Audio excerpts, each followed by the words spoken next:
Input devices की हम लोग बात करेंगे is a piece of hardware used to provide data to computer use for interaction and control it allow input raw data to the computer for processing. Input device जो होते हैं हमारे computer को मतलब कि मदद करते हैं आगे की प्रोसेसिंग को थ्रू ऑन करने के लिए या तो ऑन द वे करने के लिए। जैसे कि जो कीबोर्ड है वो इंस्ट्रक्शन देता है कि कंप्यूटर उसे जैसे 0 और 1 की सिंबॉलिक भाषा को जो कंप्यूटर समझता है इज अ बाइनरी नंबर, तो वो आगे के कार्य को मतलब कि प्रदर्शित कर सके या आगे की प्रोसेसिंग को वो आराम से मतलब सरलता से कर सके इजीली वे में।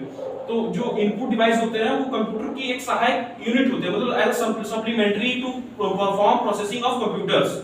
ठीक है, इनपुट डिवाइसेस के बारे में। अब हम लोग आते हैं hardware and software. The various function of input devices are there are front of you. They accept data and instruction from the user. They convert the instruction and data from human readable from to machine readable from the supply the converted instruction data is used for the processing।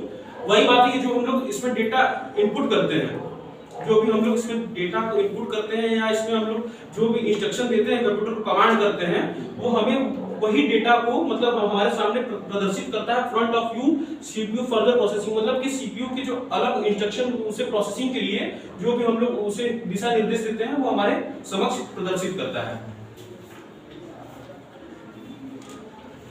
अब hardware software में इसमें discrimination दिया है, तो हम लोग आगे बढ़ते हैं। तो दोनों हो गया, हार्डवेयर एंड सॉफ्टवेयर के बारे में हो गया। उसके आगे हम बढ़ते हैं।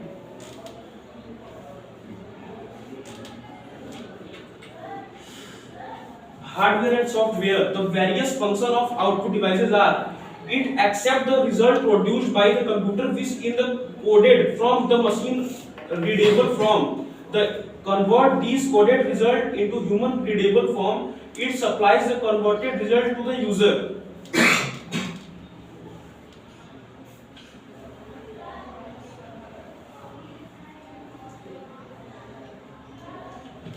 अब हम लोग फोर्थ स्टेप में हम लोग बात करेंगे hardware and software storage devices के बारे में। जो स्टोरेज डिवाइसेस होती हैं मतलब कि जो किसी भी फोटो, इमेज, ऑडियो या जो भी हम लोग उसके अंदर इंस्ट्रक्शन दिए रहते हैं उसे जो सेविंग करके जो मतलब सुरक्षित रहती है। स्टोरेज का मतलब होता है स्टोर करना, जो इकट्ठित डेटा को जो इकट्ठित करके रखती है। Through the data information such as hard drives, memory sticks, pen drives, compact disk, DVD and tape और ड्राइव्स।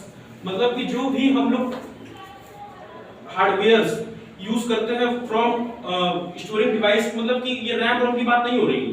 रैम रोम जो है, जो आपका आईसी है, इंटीग्रेटेड चिप होता है, उस आपका इंटरनल सीपीयू का जो प्रोसेसिंग मेमोरी वो आपका सीपीयू का मेन मेमोरी है, मतलब वो इंटरनल वर्क के लिए। जैसे कि रैंडम एक्सेस मेमोरी में आपका यूज होता है कि आप कितने स्टोरेज का चीज आपको सीपीयू में इंसर्ट कर रहे हैं, आप उसे यूज कर रहे हैं कि वो आपको एक्सेस प्रदान करे। और रीड ओनली मेमोरी का मतलब होता है कि जो फ्लॉपी डिस्क आप उसमें चला रहे हैं वो उस मेमोरी मतलब ऐसे उसके सुटेबल होना चाहिए जो उसमें रन कर पाए। जो मेमोरी एबीसी नहीं है, ये एफ स्टोरेज डिवाइसेस है। ठीक है, उसके डिफिनेशन ये सब देख लीजिए। जैसे मेमोरी हो गया, आपका पेन ड्राइव हो गया, कॉम्पैक्ट डिस्क हो गया, आपको दिख रहा होगा।